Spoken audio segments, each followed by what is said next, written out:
What is up, everybody? It is Sunday, December 3rd, 2023, and you are listening to the Super Gamekast. I am Bronson Fiore, joined by the always awesome Aaron Reynolds.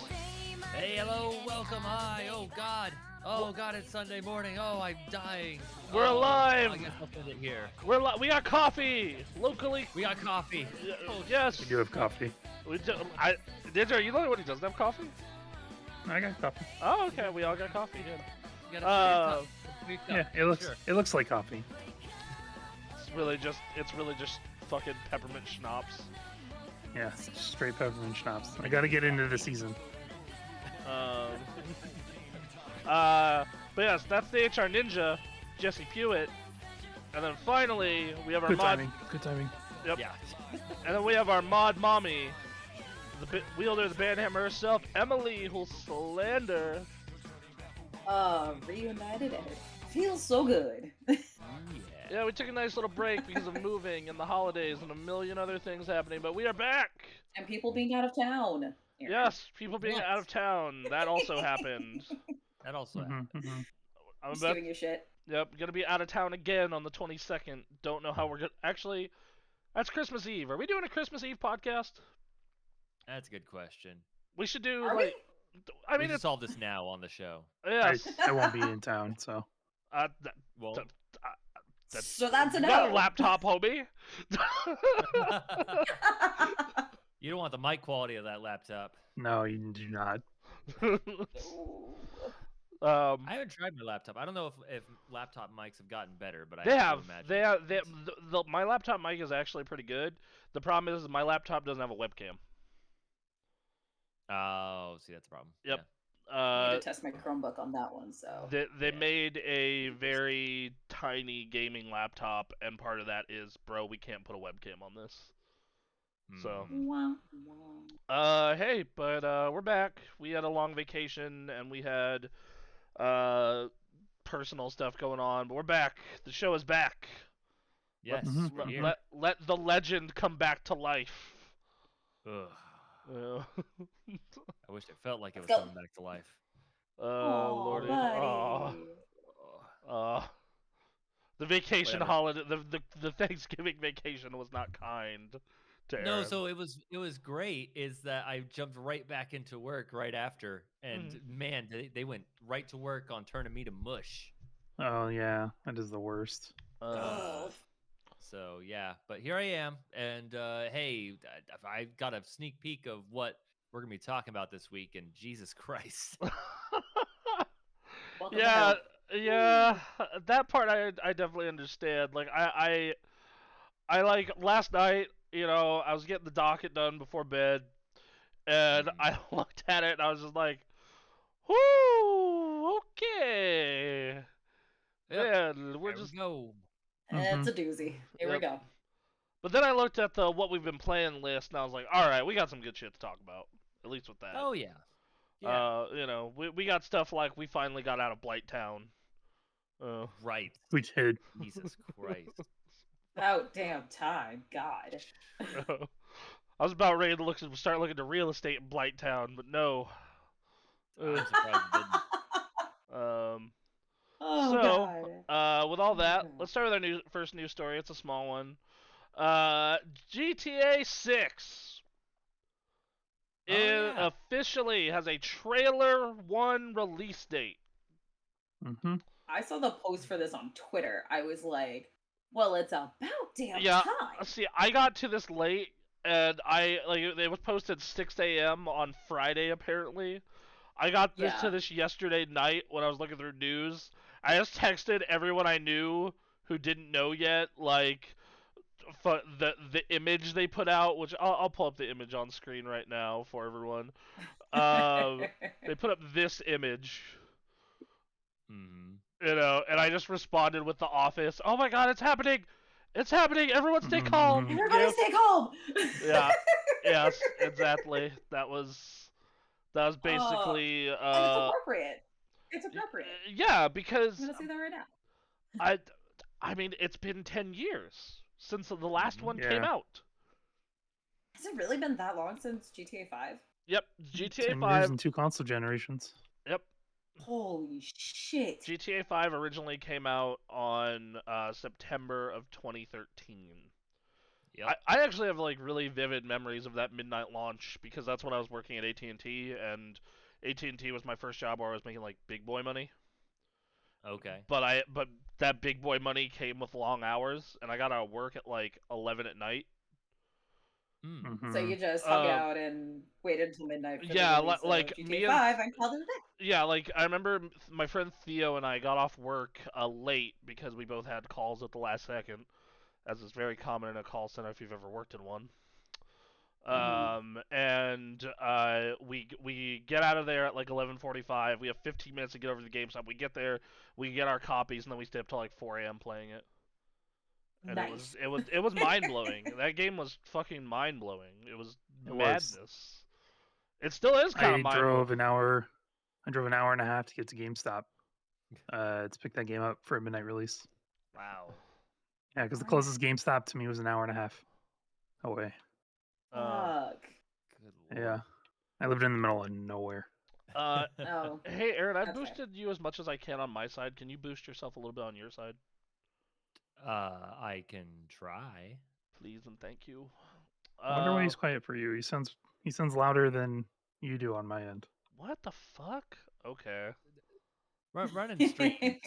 It's just fun. I'm at I- max input volume, so. Okay. mean, Well, fuck it. Yeah. No, me and Anthony, like, we're talking about some show ideas we want to do together, and he's just like, "So, do you want to do it in person?" I'm like, "God, yes." That would be really good. It's so much easier.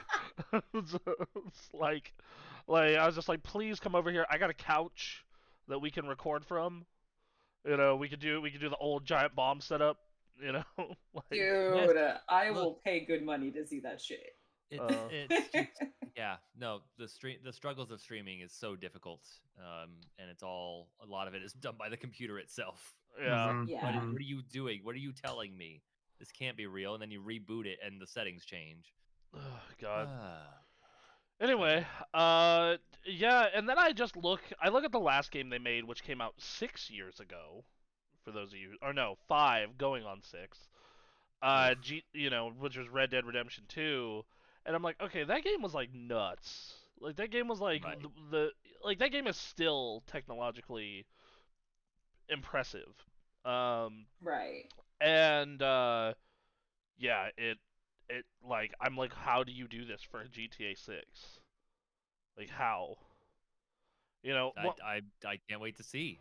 Mhm. you know, like what one thing that people talk about with in regards to Grand Theft Auto 4 is like and 5 is in both of those games you could kind of like walk like well, that's a bit okay, let me reframe this. It's a big deal this generation. Oh, you can go into any building you want like easily without loads. And I'm like, yeah, GTA 4 did that in 2008 Mm-hmm. running off a Like, 360 disc. come on. So Yeah. There's like a leak or a rumor. I guess it's a leak GTA because the dude who's leaking it is the kid of one of the creative directors at Rockstar. okay. What? And he has been releasing stuff like maps, and he has said that you can enter 75% of the buildings in the game. Bruh. I'm What Bruh. the fuck? gonna withhold. What the Right, fuck? right. That doesn't belief on seem. that. Yeah. Well, my guess is that you can, but they're all going to use like the same assets to get in and out of. This makes that hard drive article a lot funnier. It Right. said GTA 6 is going to have like 1,000 different planets you can visit. That's right. Jesus. Oh wow. Okay, if you're gonna talk about that's a shot at Starfield, but like if you're actually talking about entering these buildings, that's totally gonna be a same thing. So My guess is the fallout of this is going to result in one, the guy being fired, and then the two, the kid being grounded for life and not being in the will. Yeah. Right. Like, for fuck's sake. Ooh. apparently it's so according to all these leaks because there's been so many. Apparently the map is huge, like San Andreas level huge. It's going to be twice the size of Los Santos, 3 major cities, 4 sub-cities, What? and a large lake in the middle of the map. Yep, and here's a map. Oh, shit. Here's the map. I'm gonna zoom in on it for everyone. Oh shit. Fucking Oh huge. shit. Yeah. This poor kid. He doesn't know what he's doing. Nope. God, bro. Holy shit, dude. I'm ready, man. I want like GTA Online. Hopefully that'll be ready to go. Probably not, but Mhm. Oh, I'm ready to new run already. heist, bro. Yes, New heist. I'm Let's ready. go. The four of us can stream I'm all heists. for the I would love it so much. I'm all Let's for the do it. chaos. Pandemic heists were one of the best parts of the pandemic. Yes, Yes. You were so good. So good. a lot of fun.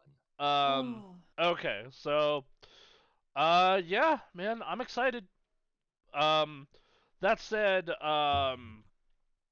because this is being revealed, on Tuesday, that means the everything else.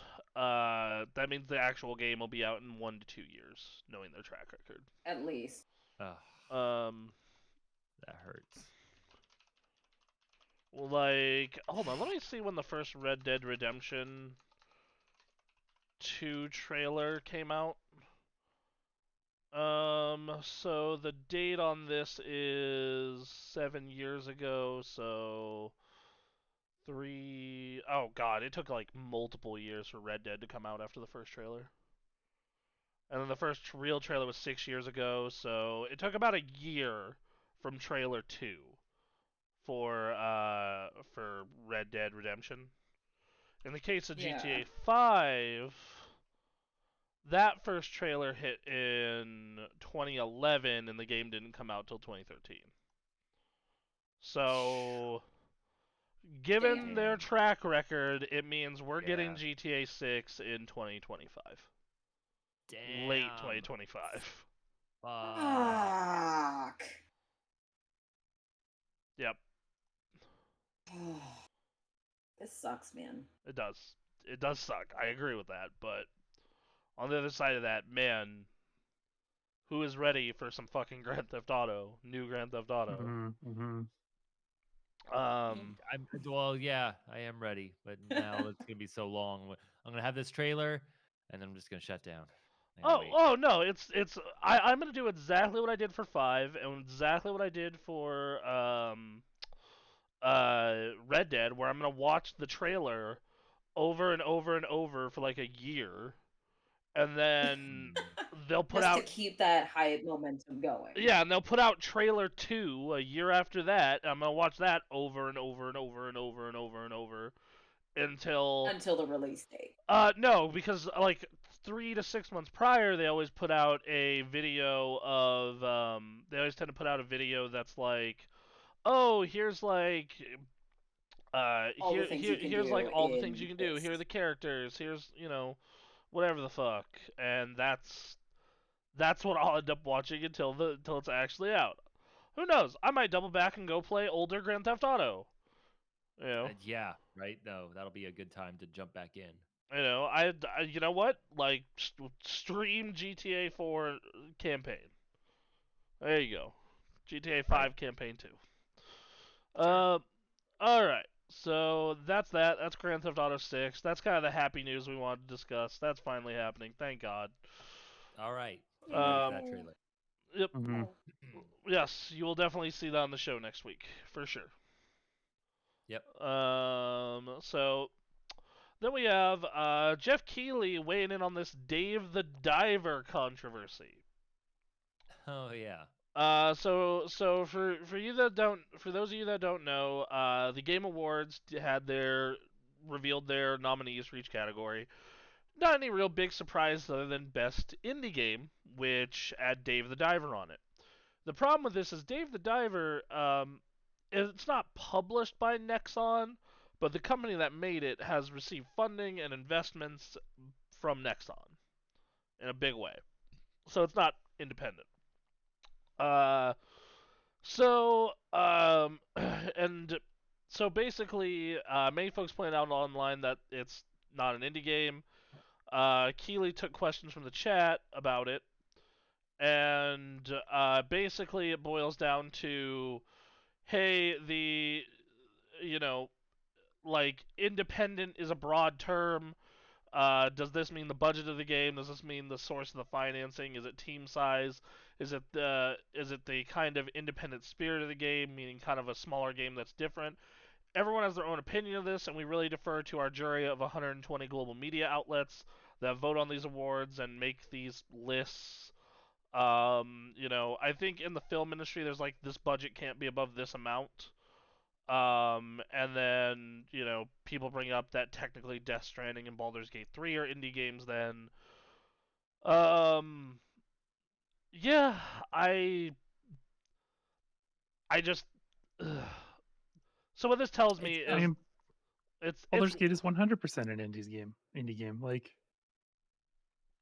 it's not made by to me it's like a major studio, right? Like, and Death Stranding would also qualify under that. That's an indie studio. Yep. I mean, it's Kojima, so it's got a big fucking name attached to it, but It's got a lot of money thrown at it still by is Sony. yeah. Oh yeah, but it's still an indie studio and still an indie game. Like, and it seems to me like they're going the way of like indie music or indie films, which are anything but those like indie solo I I companies, right? I think in my case, I think it's more that the panel of judges for this Yeah. just didn't know, because it basically, reading this, in my opinion, looking at it, it's like, okay, we defer to our judges for this, our panel of judges, and I'm guessing a lot of these judges just assumed it was an indie game. Yeah, because the way it looks, right? Yeah. Yeah. No, and he brings up that even something like Dredge is published by Team 17, so it's that independent or not because you have a publisher. Right. Yeah. So I think this is more of a jury issue than it is a Keeley issue. Well, no, it's not a Keeley issue. Like he said himself that it was a jury issue. Like this Mhm. was we pushed this on to our selecting bodies to figure out for themselves, which means if they wanted to, they could all just nominate, fucking Modern Warfare 3 for best indie game, and Keeley would be like, shit, no, For everything. god damn it, yeah, for everything. If they really wanted to fuck with them, they could do that. But yeah, this actually makes me want them to create a separate category for like small team game, best small team game, and set like some sort of, I don't know, arbitrary number. It'd be dumb, but like just to, I don't know. Best game under a certain budget. There you go. Sure. Yeah, like small team, small budget, something like that. But then you get studios who are also putting out smaller budget games in like big studios that are putting out smaller budget games as like a filler, right? of. And that can be a problem. Yeah. It's just like, well, it's because like Sea of Stars was Kickstarter, entirely independent. 40 people worked on that game. Yep. Like, so what's the cutoff, and that becomes harder. It's just it feels kind of gross when it's just like, well, these are owned by Nexon. Like the rest of these are not owned by like, okay, Dredge, yeah, that was published by Team 17, but that's not like owned by Team 17. Right, it's made by an indie studio. Like, come on. Yeah, Cocoon is published by Annapurna, big name. Still not owned by Annapurna. Sea of Stars, Sabotage, self-funded. Like it just feels weird. And I get that Dave the Diver does have an indie vibe to it, but it's not. It's not one of those, So it's just. It feels gross, like padding, and it also feels just like ignorance from the voting staff, just not knowing. There'll definitely be a little more consideration probably next year. Yes, Especially if David Diver wins. Yes, I think that will definitely be the case when that rolls around. Okay. Well, yeah, that's Dave the Diver. All right, so next up is, okay, when this next news story happened, dude, I just couldn't. So, why Bethesda responding to Starfield Steam reviews is part of a rising game industry trend. Starfield, Bethesda is responding to negative reviews of Starfield on Steam. This is fun. I think this is fun. I'm It's excited weird. about this story. I think this is weird. This um yeah, like I just man So, uh, so they go in because I read one or two of them mm, based from the article itself, and just I've never seen anything like it. I'm sure it's happened before, yeah. and it's apparently I've read that it's becoming a trend among certain developers who make not good games. I I understand if you're like trying to, if someone says something factually wrong, Yes. and you come in and be like, like Google reviews, like, well, actually, no, we do have, this or that. When it comes to like, I just didn't have fun with the game, the best move is to just not respond. Yes, exactly. Like it's just because then it just looks like you're saying, well, your opinion is wrong. Right, like your opinion is wrong. But that's the only play that they have, really, in terms of trying to fight back, other than, hey, maybe work on the game and make it good, like Cyberpunk did, or or No Man's Sky, or millions of other games that have come out over since the patch era started. Right. Okay, so I'm gonna read the review and then the comment from Bethesda, and then the review: boring and overrated. There's a wide universe to explore filled with mostly empty planets. I understand they have to do this to sell you on the idea that this is a whole universe, but that doesn't make the game more fun. You can land on any planet and explore the copy-pasted locations. You will see the exact same location from one end of the universe to the other, and everywhere in between. A hodgepodge of messy, slapped-together mechanics, bloated skill trees, exploring, crafting, base building, an RPG, an FPS, a space opera. Starfield doesn't know what it wants to be as a wide ocean and as deep as a puddle. You can explore everywhere, but why would you want to? First off, this guy fucking nails what that game is. And 54 and a half hours. So it's not like he didn't play a little of it. He played a good chunk. Yeah, like it's not like he played a tiny amount of it. Right. But Bethesda says, greetings. Thank you for taking the time to leave a review for Starfield. We are sorry that you do not like landing on different planets and finding many of them empty. Some of Starfield's planets are meant to be empty by design. That's not boring.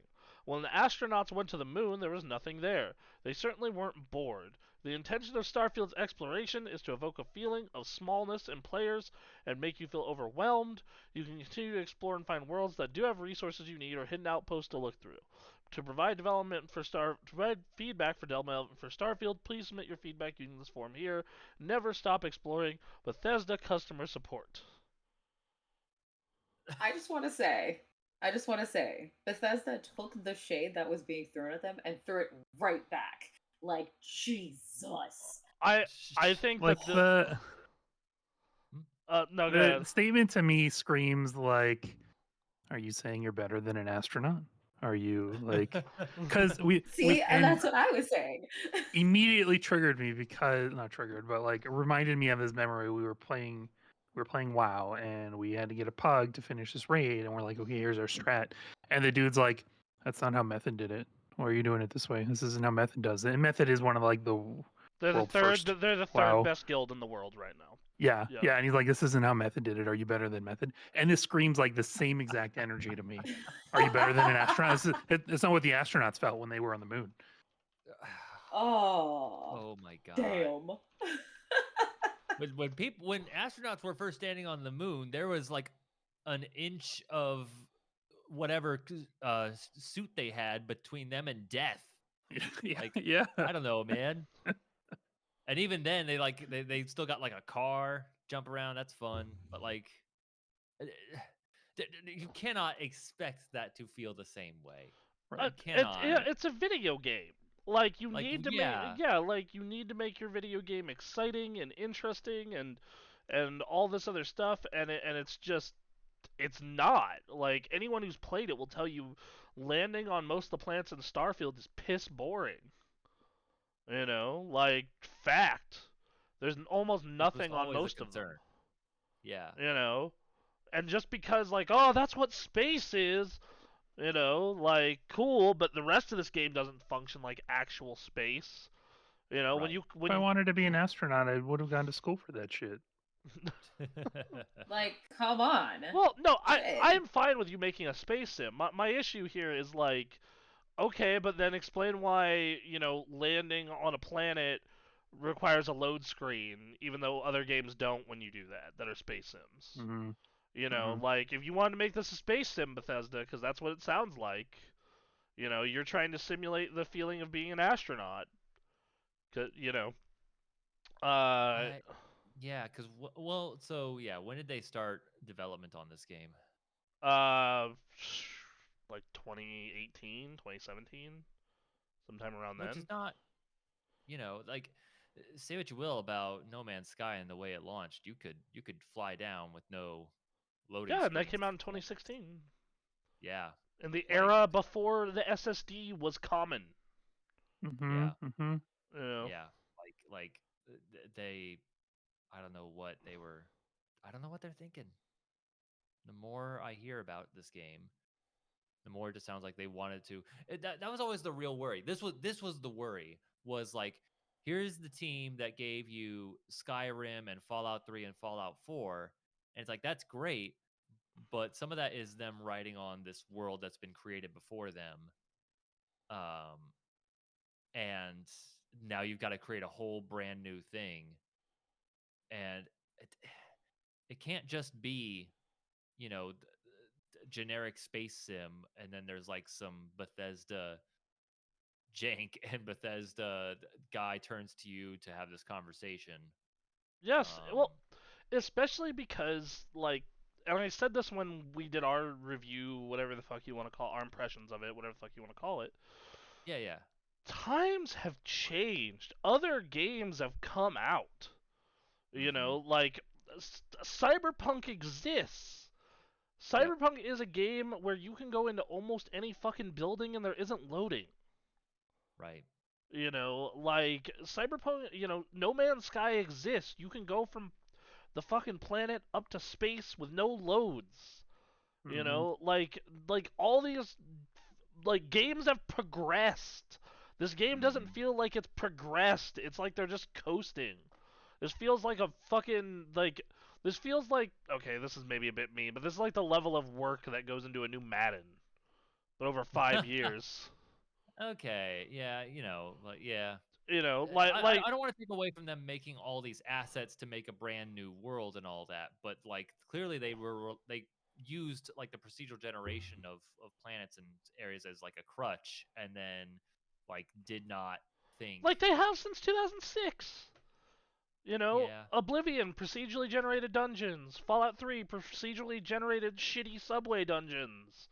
Skyrim, procedurally generated fucking. But why is it different then? It's like, because what happened? What happened is the standards around them evolved and they didn't evolve with them.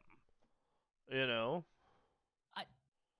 know. I guess I'd have to check, because there are people that are. I know this is nostalgia driven, but people are still playing the hell out of Skyrim.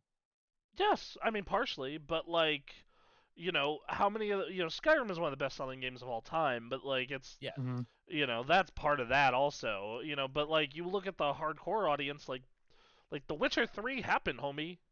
You can go into fucking buildings in The Witcher 3 without having a goddamn load screen, and you can fucking, like, GTA. just it's the standards around them changed, and they did not evolve to meet the standard.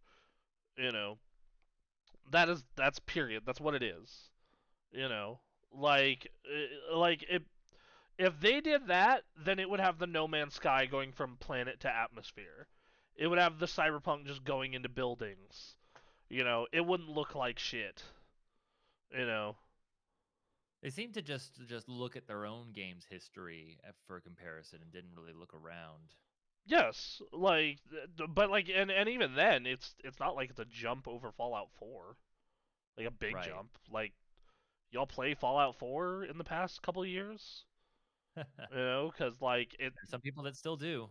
I just went past a post talking about how they were playing Fallout 4, and they said that, man, Starfield's missing, like, I don't know, text terminals that people could follow storylines through. Mm-hmm. Which I don't know if that's true or not, because I found that stuff boring as hell myself. But there, according to some people, Fallout 4 has things that Starfield does not.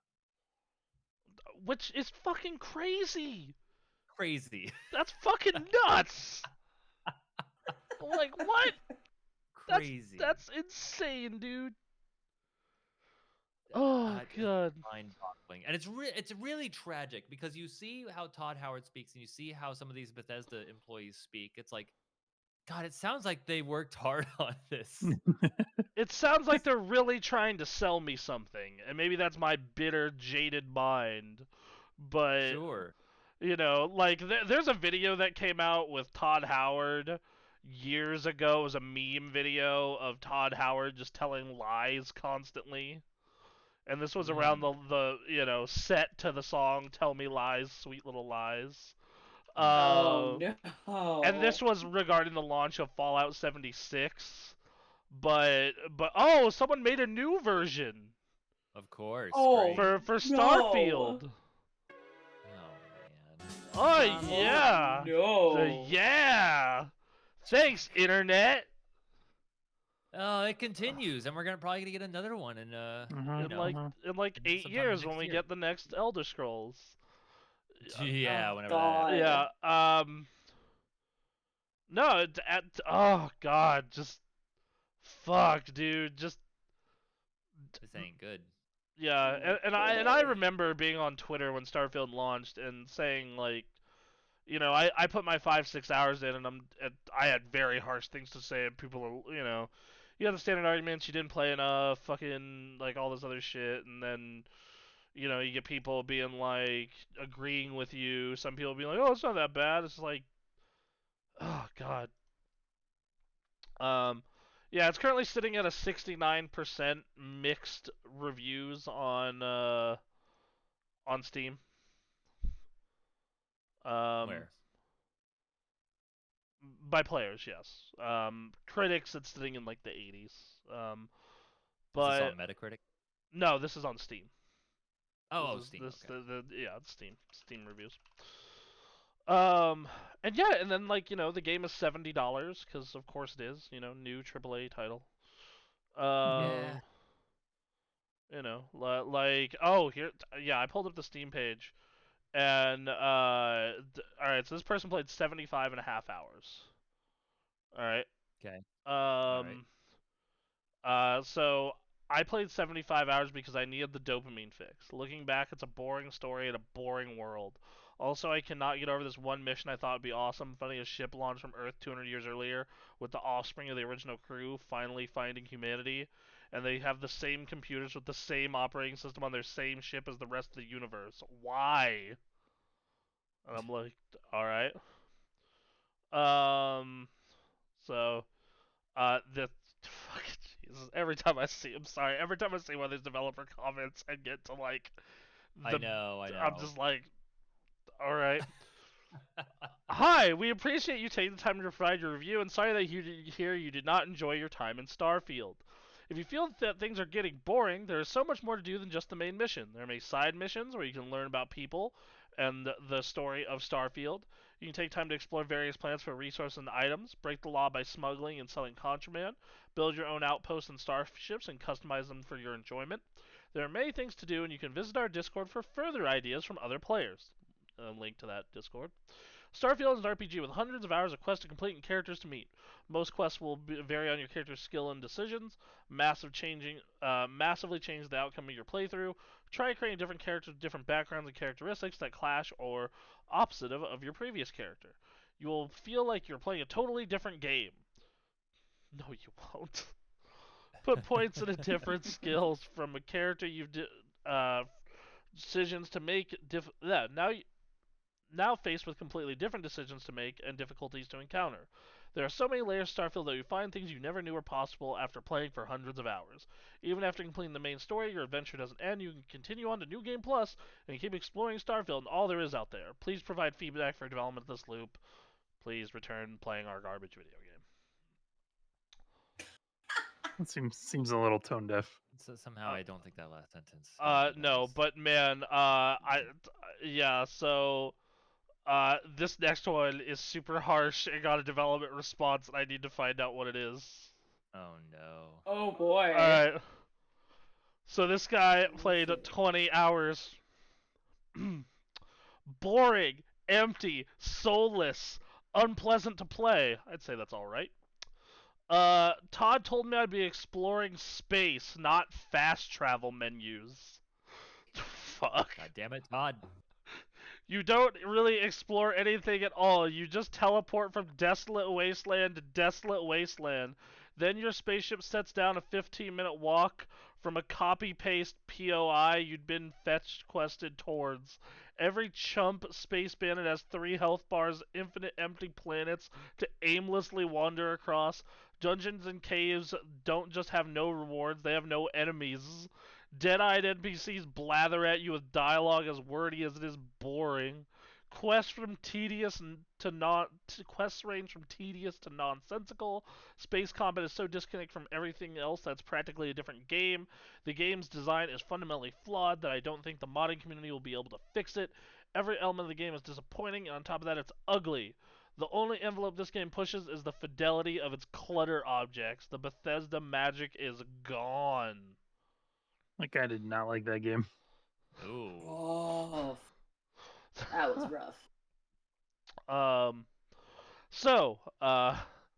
fucking developer. I was saying, here's the question. I can't Was there a believe response? What are you doing? Who in the PR department thought this was a good idea? Read it. Let's go. Read it. Thank you for taking your time to leave a review of Starfield. We understand your frustration with fast travel making the universe feel much smaller. Given the immense size of Starfield, we felt it made more sense to be able to use your grav drive to jump to other solar systems. The option to fly freely among planets is still there, and you can travel from one planet to another and land without needing to open your map if you use the scanner. However, for an expedition like solar system traversal, jumping is necessary. Remember, fast travel also has its perks, as you can do so quickly when trying to complete quests, and you'll always be given a visual of your ship launching and landing, thus being able to appreciate all the little details that make your customized ship look unique. Okay. I'm sorry? Great. What the fuck? Yeah, okay. We are sorry you do not like landing on different planets and finding many of them are empty. The intention of Starfield's exploration is to evoke a feeling of smallness in players and make you feel overwhelmed. You can continue to explore and find worlds that do have resources you need or hidden outposts to look through. To keep Starfield dynamic as possible, NPCs are not fully scripted, so weirdness can ensue sometimes. The goal is to make believable characters on the screen with realistic reactions to your characters. Yes, because everyone talks and looks like this when talking to you. Mm-hmm. Yeah. Okay. Anyway, let's see. NPC AI has been improved with the Move to Creation Engine 2 and the game's Radiant AI enhancements that allows for dynamic interactions within the game's various environments. If you feel the need things are getting boring, there's so much more to do than just the main story. There are side missions, other bullshit they said in the last review. So, their last response. This shit feels like it's written by an AI. If it came out, they put it through Chat GPT. That'd be pretty funny. Yeah, I would not be surprised. Oh yeah. So there's a couple more of these, but it's and some of these responses are copy paste too. But this response, well, there may be loading screens in between fast travel, and just consider the amount of data for the expansive gameplay that is procedurally generated to load flawlessly in under 3 seconds. We believe that the shortcomings will not hinder our players from getting lost in the world we created. Yep. No, it totally did. Well, For me personally, the play for them is to make the game better Mm-hmm. now. yes, they should have just made the game better. Yeah. I understand they had to put it out, like 2 years worth of delays. They had to put it out. Yeah.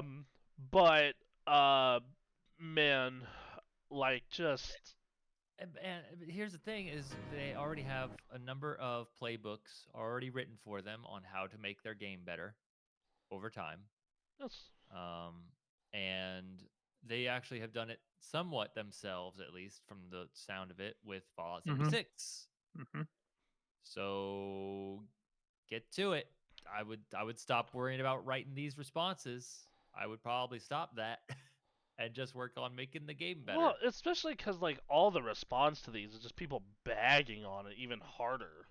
Right, exactly. We Yeah. feel like you don't understand our game. And it's like, Yes. even if they don't understand it, like this isn't gonna help. It's just like that's not a them problem either. Like that's a you problem. That's you made a game that no one wants to understand and enjoy. Yeah. Like there are plenty of obtuse video games that do well. Look at fucking Dark Souls. Sure. Like look at fucking look at like Baldur's Gate. Like Baldur's Gate isn't easy to understand. What the fuck? There are Ugh. games who, they don't find their following until after, the developer has been dismantled and sold off. That does happen sometimes, but you are Bethesda. This is your big mainline thing. This is what you do in Fallout and in Elder Scrolls. Like, you got to figure it out, and you have the people to figure it out. I would just stop worrying about what people are writing online and just worry about making a better game. Yep. Yes, and like the fact that this game is in this state is appalling. It's appalling. Like I want you to think back to Oblivion and how like of massive of a jump that was, and how like crazy that game was at the time. Like how big that world was and expansive and all these storylines and all this like, the NPCs on schedules that you could fuck with and all this other crazy shit and how that game was so ahead of the curve that that entire studio has been iterating and riding that game's coattails for, like 15 years going on 20. Yep. Like, yeah, it's like they made those investments then, and they've been riding it ever since. And I remember, like, Aaron, I'm sure you remember the Giant Bomb, Jeff Gersman, Fallout 4 controversy, like, Yes. Game of the Year debate, where he's just like, if this was a car, the government would be stepping in.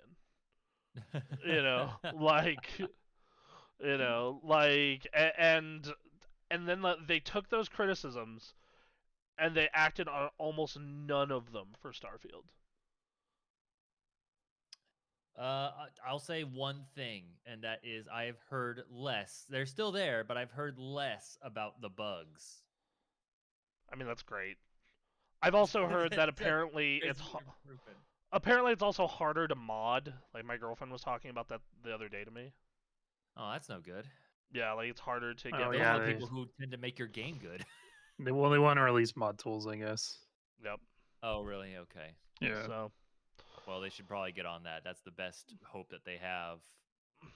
People who care about these games will mod them and work on them for free. Yeah. I would just put that out there because you're gonna need their help. Yeah. To make this work. Yeah, absolutely. Ooh. Yeah, man. Just wow. Okay. How long does it take to beat the main scenario of that? For Starfield? Yeah. Let me find out. I'd assume. Because again, I have a horrible, crippling addiction to playing games that are divisive in some way because I want to know. 22 hours for the main story. That all? It's short for a game like that, yeah. Yeah. But, holy shit. okay. So you're looking at 20, and if it probably doesn't make you want to play it when I say this, but first 4 or 5 hours that I played were fucking piss boring. Great. So they were pretty boring. We should do we'll do a multi-channel Extra Life stream, and I'm just gonna try and get through all of Starfield in one sitting. just put it on. Oh my god. Oh god. I'll probably go a little over 22 hours, but good luck. Yeah. Godspeed. No, I'll do Mythic Plus for 24 hours. See how it goes. Oh, I see how it is. You're gonna play the fun game. Got it. I don't think you think. I think pugging Mythic Plus. You gotta pug. Yeah, you gotta play with randos. Randos pugs for 24 hours is torture. So, all right. So yeah, that's that news story. Dear fucking Okay, God. great. What a fun news story. Yep. All right. So our next up is. Hey, PlayStation is removing video content from its library that you paid money for. I don't Why? get this. So they lost the licensing rights, like, in short. Yep. Oh. So this is what they say. Discovery Ew. entitlements affected titles. As of December 31st, 2023, due to our content licensing arrangements with content providers, you will no longer be able to watch any of your previously purchased Discovery content, and the content will be removed from your library. We sincerely thank you for your continued support. Thank you, PlayStation Store. Yeah, no. This is this is what we've been talking about. Like, I know that you've heard, if you are a longtime listener of this show, you have definitely heard us come on here and be like, please go buy physical. Please, this is the nightmare scenario. And We're just still happened. saying that. This is worse though, because like yeah, it is worse. I understood, like, again, there is the reasonable agreement of like, hey, we have this library of stuff, you subscribe, you get access to that library, and you lose it. And I was like, okay, and I could see that if that becomes the main way people consume things, less ownership, then yeah, things get come and go, and that's a problem. Sure. Best Buy coming in and saying, hey, we're not selling physical anymore, was like, what the fuck are you talking about? That was the nightmare scenario for me. This of like, you purchase stuff and we're taking it away from you is like beyond, like, what? No. Well, this is hell. Well, That's this is the basic idea of purchasing things. Well, this has happened. This happened once on some iTunes TV shows like a decade ago. Yeah. And this happened a couple other times. They were small things and they just kind of blew over. I think it's happened on Amazon once also, but this has happened, and this is always the fear and the concern when it comes to digital only media. Like, this is what I keep telling people, like, no, you don't actually own it. Unless you get that shit, rip it onto a hard drive, and make sure that you keep transferring it when that hard drive is about to bite it, then you don't fucking own it. Even if you bought it digitally, you do not own it. That is a license. Especially with game companies who are very, big on, scuttling their stores and making you buy shit again. Yep. Well, yeah. That's. Remember last year when they tried to take down the PS3 store? Fucking people got so pissed when they thought the PS3 and Vita stores were going down, and then it was like, no, never mind, we're not taking it down. We're sorry. They're not going to get pressure on this because there's not going to be enough people who are like, I bought LA Inc. God damn it. Yeah, like, but and Sony's like, whatever, we don't have to pay for this license, we're good. And then Steam, thankfully, is a privately traded company. Yep. They're a private company. They don't need to worry about shareholders. At least mostly rational people. Yeah, so, yeah, they really like knives. I understand. They love knives, and you know what? That's okay. I like the quirkiness. Lets me know they're human, sort of. Yes. So yeah, like so Steam, and Steam has even said, hey, we have a button we can flip. That's essentially here, release all the licenses. They don't need to check in online anymore for their games if Steam ever goes down. And as long as Steam does not become a publicly traded company, Valve doesn't become a publicly traded company, I'm completely confident with that digital library. Completely Even confident. so, like, imagine okay, Gabe Newell dies. Like, this is like in the far future. Comes under some different ownership, and that person's like, we're becoming publicly traded, and also we're letting these licenses expire, and also we're not going to hit that button. The amount of uproar, like, that's just like a death knell for Steam if that nightmare scenario happens. In that nightmare scenario, like, piracy is king. Forever wins the gaming industry, and the whole thing just radically changes. That's like on the level of 1983, level of change for video games. Yeah, and that's, this conversation of digital markets and digital libraries going away is a big part of why I'm looking into a Steam Deck right now. It's a big part I've been seeing the conversation about you getting an OLED. Yeah, well, okay, so, and I'm gonna explain. Yeah. Since this guy has come out, this is what I have bought most of my indie games on. The vast majority of them. Because this is the form factor in which I like to play indies and smaller titles in. Sure. Makes sense. And As you do. And I wish I got No More Heroes on PC, but otherwise. I think it is. You can't you? Yeah. It is now. But when I was but when No More Heroes 3, yeah. No, I feel that's how I feel about the Wonderful 101. Anyway, but even if the next Nintendo console is backwards compatible, who's to say the one after that is? Who's to say, their console after Switch 2 is even fucking portable? Who's to say any of that? And I get that you can't protect for every fucking future scenario. But at minimum, if I'm buying these games on Steam for the Steam Deck, I know, okay, at least I'm going to keep them. I'm going to have them in a Steam library and have them forever, and that'll be a thing. Versus, like, I bought some 3DS digital games, right? That store is dead. That store is gone. I can't there's... If my 3DS dies and then the memory card in it also dies, that's done. Right. GG. I'm not playing Pokemon Red on that motherfucker ever again. Yeah. Versus, if I buy a Steam Deck and that motherfucker dies, alright, cool, I'm playing Celeste on my computer anyway, it's not the end of the world. It was kind of like this, because, yeah, like, it was kind of a... Switch 2 is probably coming next year. And I just like thought about, like, fuck, dude, I own like 50 to 80 games on the Switch, somewhere in that fucking ballpark. And like most of those are indie games. Like, I've been buying almost all my fucking, like, Stardew's on Switch, my Hollow Knight copy is on Switch, my Celeste copy's on Switch. Like, fuck, my Katana Zero copy's on Switch. Like, fuck, if this thing is not backwards compatible, fuck me. Yep. Yeah, and I think about that, and I was just like,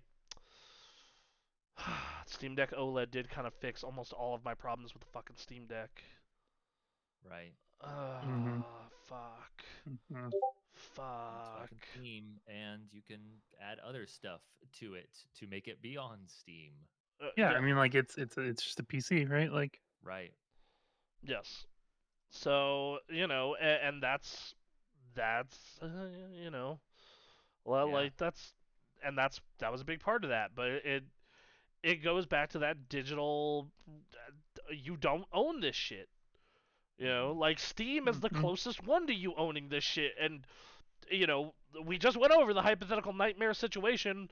30, 40 years down the line, Gabe Newell croaks. It's owned by some dickhead who takes it public. John Riccatello's back somehow. Yeah. Fuck.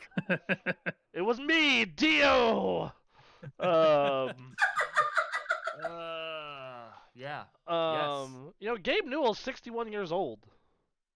Yep. He's not young. Damn. Nope. Gabe Newell is 61 years old. So that dude, like, legitimately is 4 years away from retirement. Now he doesn't seem like dude who's gonna retire at 65. Quite honestly, he kind of reminds me of the type of person who's gonna work until he's dead. That man's got a lot of knife wielding years ahead of him. Yeah, but... like and like yeah, he's a heavy set guy, but like it's not killing him, and he seems like he's doing okay. Seems like he's doing okay. Yeah, so yeah, like it's just he like but average American man lives to age 79. So let's say that he dies in 20 years. Like 20 years from now, this is going to be a very real fucking conversation. Yep. Which is why I implore you, please buy fucking movies and television physical. Please keep this fucking industry alive, cause like they can't take this fucking away from me. They can't. I own it. I fucking own it. As long as I have a fucking Blu-ray player, I can watch this. There you go. As long as I have a 4K Blu-ray player, I can fucking watch this. God damn it. But yeah, so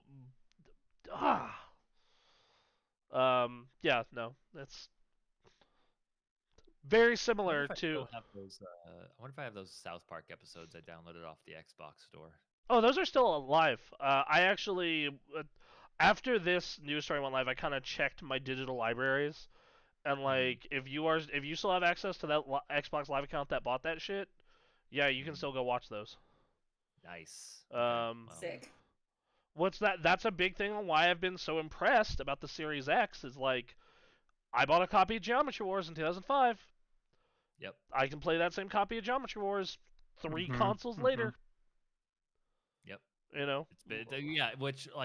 That's like kind of the standard by which we judge all others in terms of carrying digital purchases over. Yeah. Consoles anyway. Yeah, and then just this is appalling. This started a whole discussion on Twitter about like people being like, have people who say this shit buy only digital anyway, blah blah blah. Like, bet, motherfucker. Yeah. Let me hold on. Let's see if I can get the camera pointed at it. Yeah, that entire shelf is filled with games and movies. Right. And there's a whole nother one of those in the next room. Okay. So. There are people out here fighting a good fight. Yeah, so, yes. I understand the appeal of all digital. That's how I went with the Switch, because it's a portable device. I get it. Like I said, that's why I did that with the Switch. Is like I don't want to worry about carts, losing carts. I can't tell you how many portable systems I've lost cartridges or UMDs for. I'm sick of it. So I get it for the Switch and other portable devices, but even then, please buy fucking hard copy. Buy your Xbox and your PlayStation and your Nintendo games hard copy. Buy your fucking movies hard copy. Like, if you're going to rent a movie, yeah, I don't fucking care. Watch it on Amazon for $6, that's fine. But if you are going to purchase a fucking movie, buy it this way. Please. Please. Fucking please. I am begging you. That there's this quote that goes around because, like, Anthony brought this up in the car industry where it's like, yeah, you have to subscribe to get heated seats with some cars now. Yeah. Right, yeah, that shit. BMWs and stuff, you have to subscribe to get stuff like that. Yep. Yeah. Not doing that. You will own nothing and be happy about it. Yeah. I always thought those people who said that were kind of nuts, but now I'm kind of getting in their camp. Now you're like, Yeah. Like, there's a kernel of truth in it. Yeah, like, I'm sitting here, I'm just like, all right, crazy people, sign me up. Yeah. You don't want to go full crazy because those people tend to believe some other things. But yes. Yes. Don't go full crazy. But like, I'm sitting here and I'm just like, all right, well, yeah. So I'm fuck, dude. Yeah. Like, no, it's bad. It's real bad. Yeah, it's awful. It's fucking what? Oh God, just. All right. So I gotta ask, who here is gonna be buying physical media now? I've already started. Yep. I mean, I've been doing that for who knows how long. I'm going to continue to do the thing I've been doing, which is not spending money but still getting things. So it'll be like I think we're gonna see a lot more of that now, because like the general sentiment online seems to be like, if you're just buying a license and you don't actually own the thing, then is pirating really stealing? Like, yep. And of course, it's a case by case basis of who's making it. Right. I am not telling you do not pirate from small indie studios. Maybe don't do that. Don't be that dickhead. Yeah. Those people that buy those $2 games, beat the game in like an hour and then refund it. Like, same bucket for me. Same bucket for me. Yeah. I would encourage smaller creators find ways to put that game out for people to actually purchase like on, I don't know, good old games or something, or from their own site. Mm-hmm. Yeah, like what I'm saying here, people, is just like, let's say a Nintendo game comes out, and on the next Switch it's not backwards compatible because Nintendo is fucking stupid. I'm just saying, maybe you should consider alternative means. That's whatever that means to you. Yep.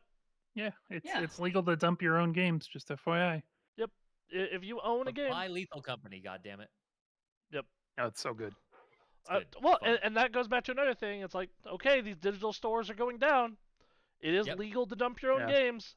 If you just so happen to dump your entire Switch library onto your PC hard drive, hey,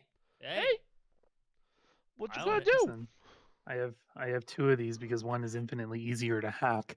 So I downloaded all of my digital titles and then dumped them all on my PC. Like, nice. As soon as Nintendo was like, we're taking off the store, I was like, well, time to go buy a hackable DS. Yep. There you go. So if you're like, like, once again, when that Switch store goes down, that's probably what I'll be doing. In 5, 6, 7 years, whenever that is. And for the next Switch, it's very much made me consider being like, okay, maybe I should only buy Nintendo games on this. Listen. Right. There's a reason I have 2 Switches. One is, again, infinitely easier to hack than the other.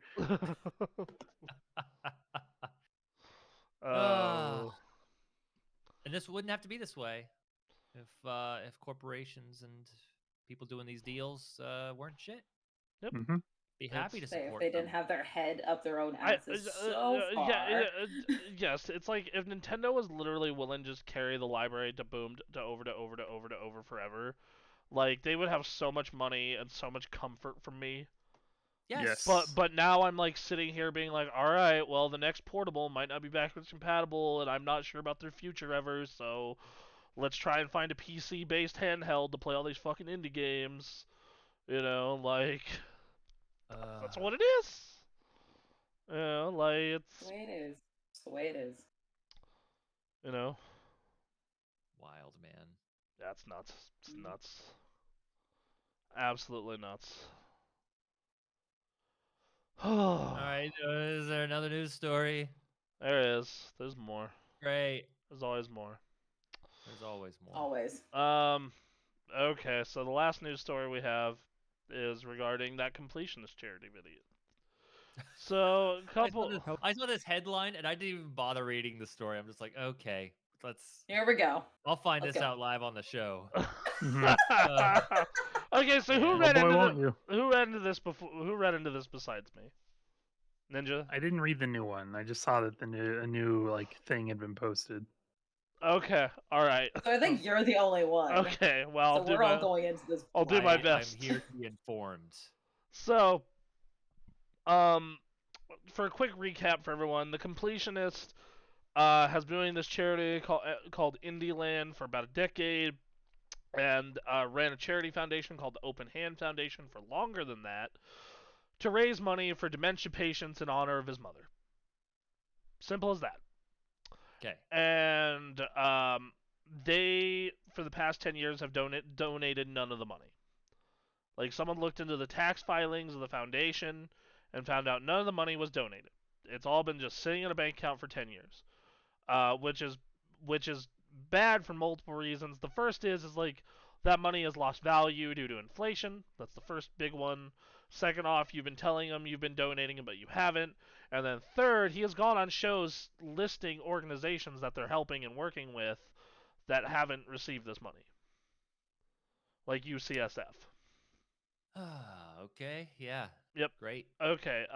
When interviewed about that particular portion, he said, "Well, I was personally donating to it, like out of my own funds, and I thought the people running my organization were, handling the donations." What gets worse about this, however, is apparently he found out about this at the end of 2022 that the money had not been donated, and he was like, "Guys, we need to fix this now. Like, we need to fix this now." And what ends up happening is he ends up, it still hasn't been donated a year later. And this year, they did another indie land, another charity drive to get more money, and said, "Yeah, we're donating to all these places, blah, blah, blah, blah, blah, blah, blah." So, alright, so now you're all caught up. Great. Okay. So, for even longer than this, though, this Open Hand Foundation has existed, and his father has done a charity through his car dealership, which is a charity golf tournament, and it's sponsored by like Pepsi and Coke and things of that nature. Wow. And it's a very big charity golf tournament for dementia through his father's car dealership. Okay. And there is no record, and the checks say, "Hey, go out to the Open Hand Foundation," that kind of thing. And there's no record of any of that money going into the Open Hand Foundation or being donated from the Open Hand Foundation to another entity. Right. Oh shit. And it's like literally over at this point between the golf tournament and the Indie Land stuff, it's like over $1 million total. Jeez. It's The bad how look. much? It's over $1 million. Oh, that is a very bad look. So, and then yeah, there's the golf tournament has all kinds of tiers. Like the highest tier is like $8,000 for a donation. And it's like follow on your phone, and it has sponsorships and all this other stuff linking back to it. And now it could be his dad just was was the one not donating in that case, and he was and he was not involved in that, and that could be him. But it's still yeah. Yeah, this isn't good. This is real bad. Yeah, and the thing is like, bro, I get that like you trust the people working with you and for you, but you were listed as the head of this foundation from 2013-14 onward when you started promoting it on your channel.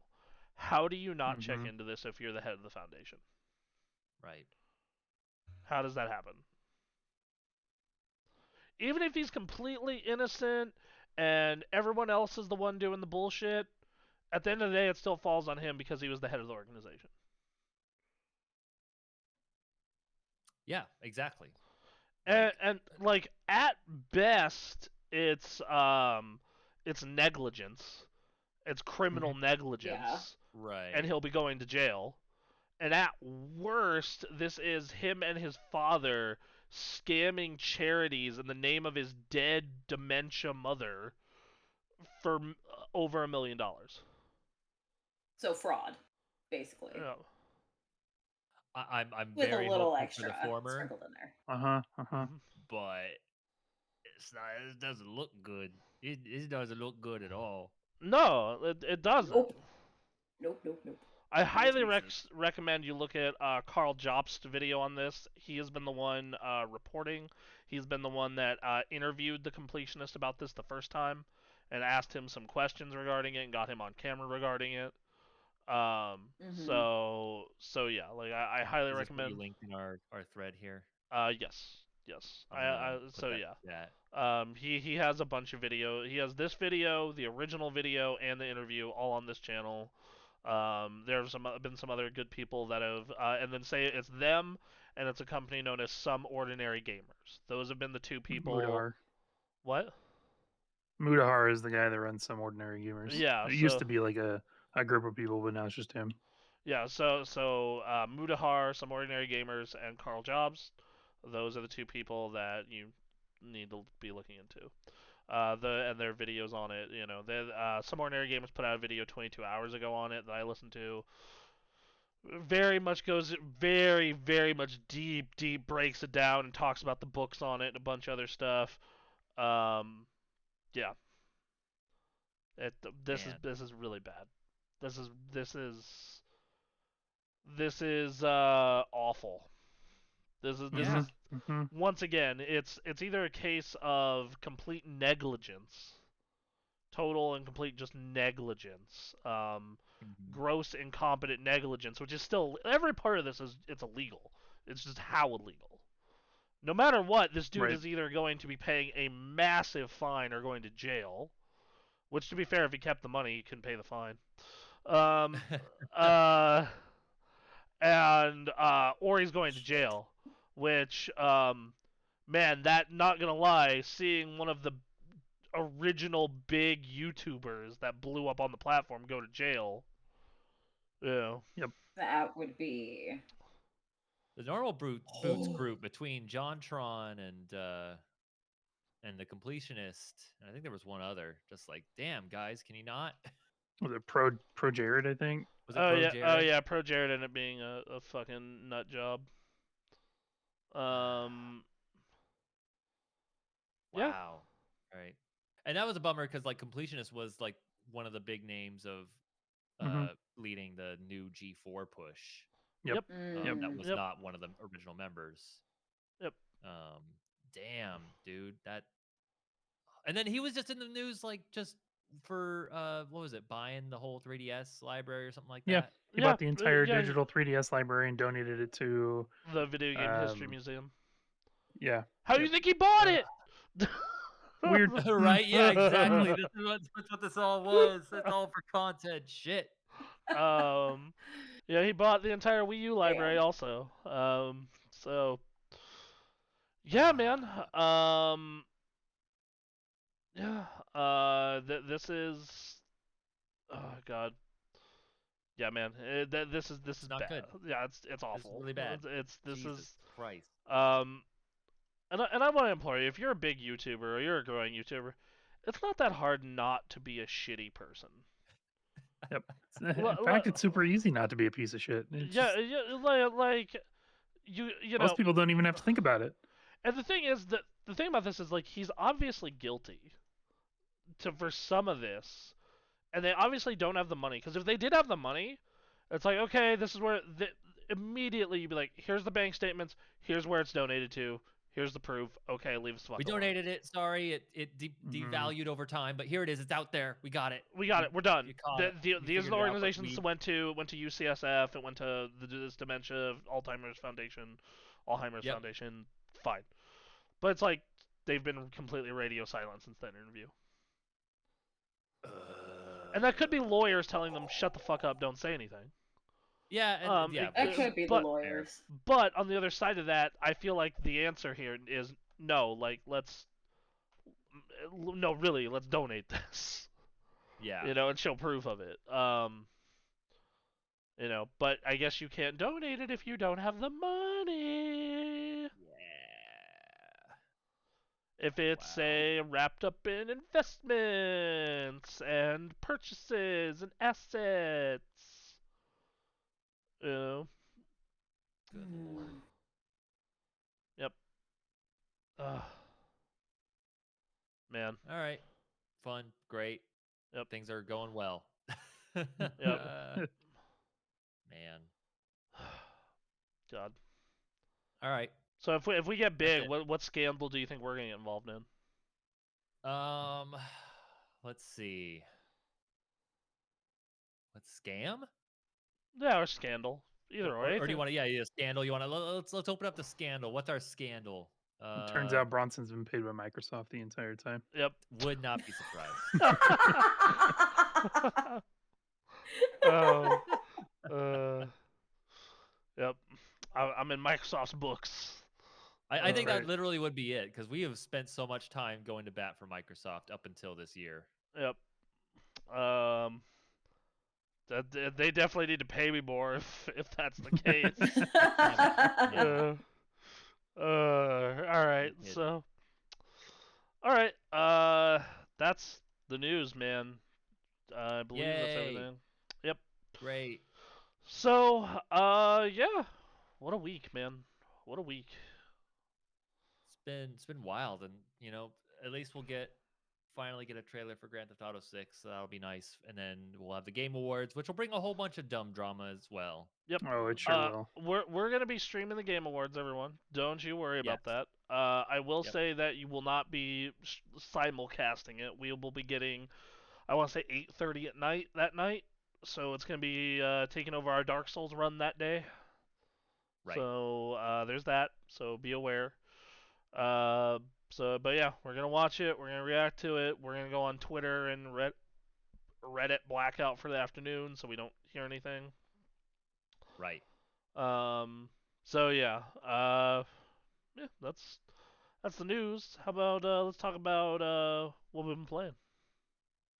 Yeah, let's talk about video games we've been playing. Aaron, you play any video games? I only played Lethal Company. All right, I see Ninja and you have this on the docket. Tell the people about Lethal Company. Well, we've talked about it a couple times up to this point. The Ninja, I don't know what you have to add based on your experiences, because my experiences have been fairly similar from last week. Yeah, not a whole lot has changed. I mean, we're still trying to figure out, like, the group I play with is trying to figure out like how to be efficient and that you can, like, this week we learned that you can actually fight things. But how? So you have to buy a shovel. So yes, the shovel I find does not work great against. Not well. No, like here's a bug. Here's just a literal bug, and it's like 7 swipes. Like, Jesus, fuck. And in that time, it's hitting you, and like 3 swipes at you, and you're dead. Yeah, it's rough out there. But yeah, you're right. You have to consider efficiency, and I've yet to take the time, but there's like, you got to learn the maps and find where emergency exit doors tend to be placed, so that when you're trying to run efficiently and move stuff back to the ship, you can get back out there, because like they always tell you how much potential scrap metal you can get on a map. And I never hit the cap. Almost no, never. Us neither. And so the time moves quickly. So what you find out is that you really have to be like, all right, we're running. The moment we land, we've got to run, and you got to go get to this door. And then, all right, procedurally generated dungeon area. All right, let's go systematically. Teams of 2, one of each team has a walkie-talkie. All right, we're communicating and moving through, and we're dumping stuff outside the front door, just to be safe and to free up our hands. And it's been a real learning process, especially with learning new monsters when we come across them. That's also a fun thing. Like, I don't know how to deal with this. We'll figure it out. Like there's like a sandworm thing that I was sandworms. We're running around, and suddenly I don't hear anybody on comms, and I'm like, where'd everybody go? And what's this rumbling? Oh no. Yep. I may have told this story last time, but I was running with a friend, and I saw the ground shake, and like rocks started to like jump off the ground. I said, something is under us. I'm running back in the opposite direction. My friend is talking, like, what's the problem? And then in the middle of him talking, I hear him go silent, and I see this giant pillar of shadow behind me. I was like, this is not good. And turn around, and it's just Star Wars sandworm. And like, fuck. Yeah, no, It's been an absolute blast. We had a friend, veteran friend, who took us to one of the harder buildings, which was like a mansion, where we ran into two different baddies at the same time. It felt like one of those, like, I don't know if there's any Doctor Who fans here, but it's like a Dalek and a Cyberman appeared Oh my God, independently of yes. each other in Jesus. this. Yes. Like, fuck, Uh-huh. Yes. no, I Yes. have to leave. This Yeah. is bad. If both of these are showing up, this is terrible. Oh God, that's fantastic. It was Oh, my heart so hurts it now. was we were running away from a coil head, and you have to keep looking at the coil head or it will come at you at the speed of light and kill you. So Oh, you need jeez. to just be looking, and we're backing away down the main stairwell, like Resident Evil style, like mansion lobby, and you're Mhm. just backing away, backing away, backing away. We're getting close to the door, and then I don't know what they call them, but there's just this black figure appears on the other side of the mansion, and now they're both looking at you. It's like, nope, nope, I need to go. I need to. This is death. This is death. We didn't Oh. get anything. I don't care. Yeah, it's a black figure that gets all like prickly, right, when it goes to Yes. attack. Yeah, so you have to stare it down, but you can't stare at it for too long, otherwise it'll rush you. But if you stare at it for the Exactly. right amount of time, it runs away. And when he's standing in the same area as a coil head, so I'm like, I'm fucked. What I'm do I do? absolutely Yeah, fucked. There, I have to get yeah, to the door. yep, um, Lethal Company is so much fun because death, like your death, is expected at some point yes, on the trip. You yeah, revive at the beginning of each day, but it is expected, which means you dying can actually be really funny and fun. yeah, What the yep. Because fuck? you will your voice comms goes out, and then you like look at replays, especially if you're streaming it. You look at streams later, and you'll just hear someone screaming ah, and it goes quiet, and it's like, Yeah, I think he's dead. I think it's yeah. gone. And then while Um, you're dead, you can talk to everybody like at all times, Everyone right? else that's dead, And you can yes. hear the comms of the people who are alive, so you get to hear them start to question what's going on, where everybody Question is. all of existence. It's beautiful. It's Yeah, absolutely beautiful. And despite the fact that we've been running around, we haven't seen a whole lot of new stuff in the last, time we went. But just the chaos of it and learning how to get better at managing your time and getting the most scrap metal out of that time. It's been a blast still. yeah, It's yeah. a lot of fun. They're still working on it.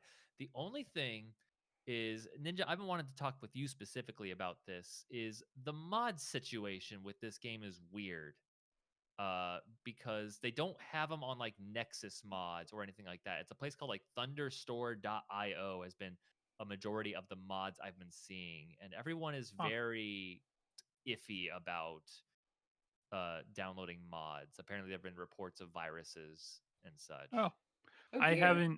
haven't looked into any of the mods. Okay. So Specifically, the only mod I'm interested in is getting different color suits, because like you're supposed to earn mhm, excess scrap metal to pay for different colored suits, so then if you're a team of 4, you can have different colors.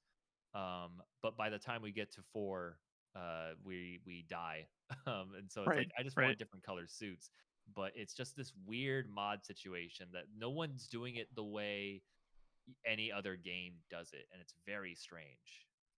Yeah, that would not surprise me. This is kind of weird. I'm looking at it now for the first time, and I'm like, the And one that I've seen everybody get is the larger lobbies. yes, yep, which is But I I think the haven't. same place. Yeah, I'm sure it is. But like I'm seeing streamers do it, and it's absolutely hilarious to see 8 people running around doing Hmm. crazy stuff, which makes the need for more color suits even more. And it looks cool, but I'm sitting here being like, okay, when I go to these streamers, I'm going to be like, I have to go into chat and be like, okay, where did you get this? It's clearly working for you. Yeah. It has not given you a virus yet. Okay, if you could let me know, that would be great. Quick comment in the Kick chat. Hello. Hey, hi. Hi. How's it going? Hello. Hello. Hope you're having a good Sunday. One of the things we started doing in the game is leaving somebody in the ship with the walkie-talkie, because you have the mini map in the ship. Yep. And they can guide people through like avoiding monsters or getting back to whatever exit or whatever. So we have like one person who's that kind of sounds like the navigator. that sounds like a fucking horror situation on its own. Like it Right? reminds Well, me and of then that like stuff in the world can come kill you and like get into your ship and kill you. Yep. So Yep. It's bad, especially late at night. It's like, all right, I'm guarding the door, and even then, and then here's a problem with Lethal Company is that things clip through the door. Things that should not be able to get into the ship absolutely get into the ship. It's like, which adds to the horror and chaos of it, but also like, okay, if there was something that needs to be fixed in this game, that's probably number one. Yeah, but absolutely no. It's as someone who's been in the ship before, I'll be watching over someone, and you're just talking with them on the walkie-talkie, and then you say something to them, and they don't respond, and you look on the monitor, and their dot isn't moving, and there's a monster nearby. I'm like, shit. I should probably take off, huh? I should probably take off. I should probably not be here. I should not be here. I should be here at all. So yeah, no, I've been having a lot of fun with that. That's a fun streaming game. Honestly, I've not gotten the chance to stream it, but that's a good time. But yeah, that's all I have to say about Lethal Company. All right, right on. All right, let me take a look, see what else people played. Hey, I did Yakuza: The Man Who Erased His Name, or Like a Dragon, The Man Who Erased His Name. So this is a sequel to Yakuza 6, but a prequel and concurrent game with Yakuza 7. So it's basically what the fuck Kiryu was doing during Yakuza 7. And it's a smaller title, so instead of being like Yakuza, like a full Yakuza game, it's a smaller title. Like the main story is about 12 hours. And then there's still tons of side content, but you're in a smaller city. So it's just a smaller Yakuza experience, basically. It's like a mini Yakuza. And it's it's $50. I really enjoyed it. It's a fantastic game. I had a great time going through it. I like the fact that it was a shorter experience. I didn't have the problem that I have with a lot of bigger games nowadays, which is like, oh fuck, please get to the point, for the love of God.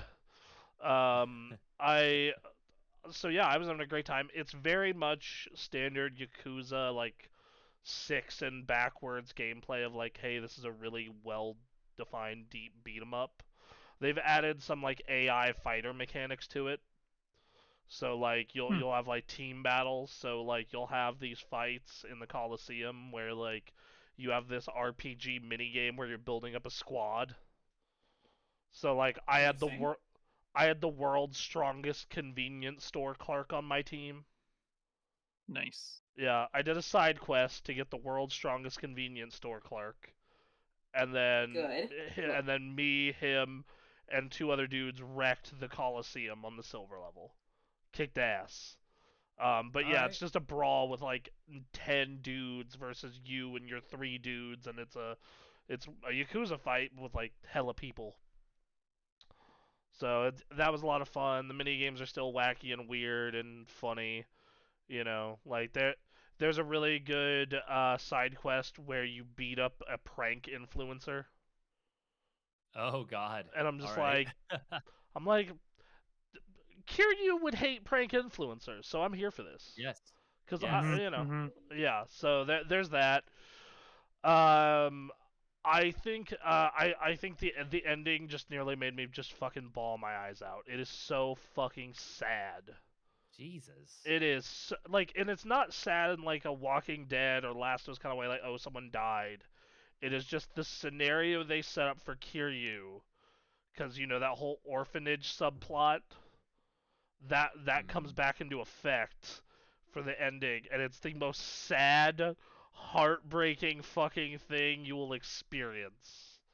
It's one of the best endings to a Yakuza game.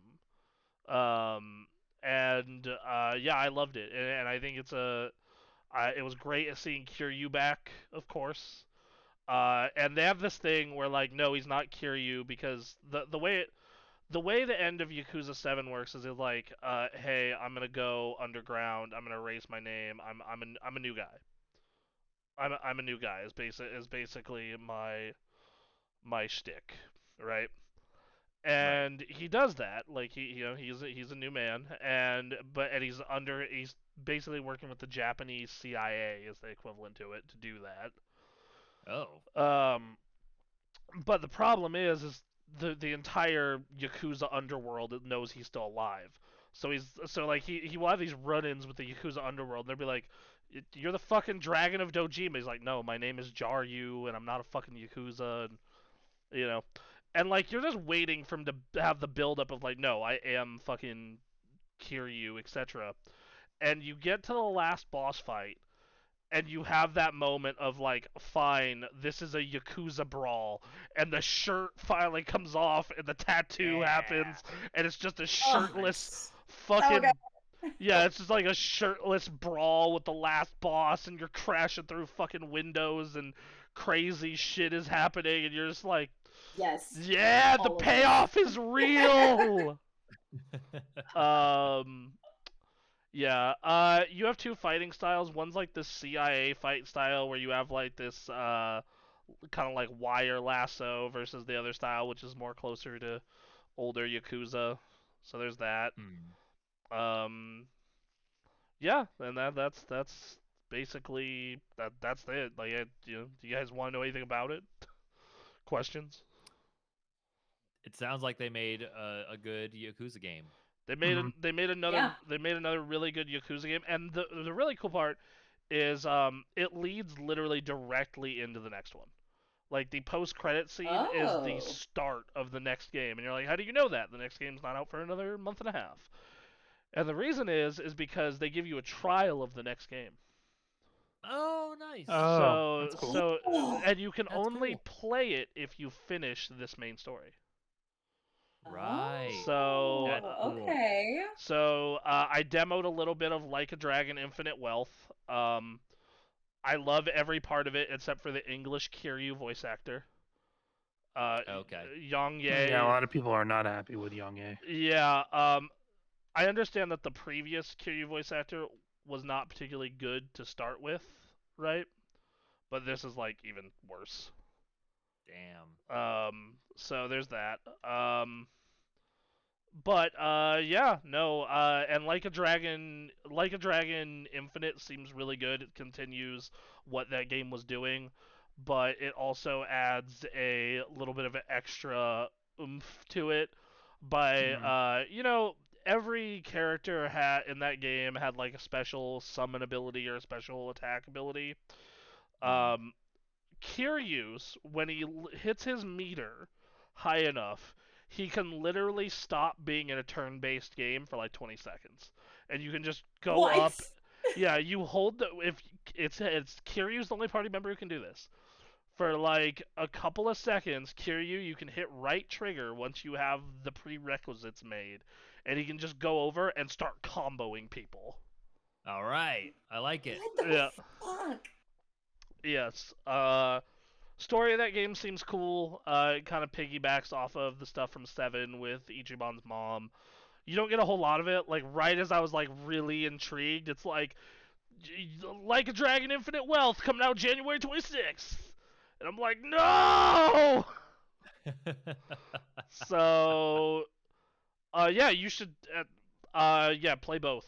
Play all those. They're great. They're great. They're absolutely great. Okay. Also, this game is on Game Pass. So.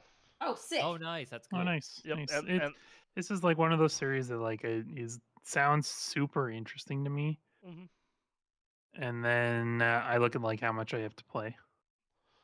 Ninja, And I'm telling you right now, you would fucking love these games. I am sure I would, and it's just like the Trails RPG games, right? Like Mm-hmm. it looks like a series I would fucking love. And then I look at like all the games I have to play. Okay, no. I can help you.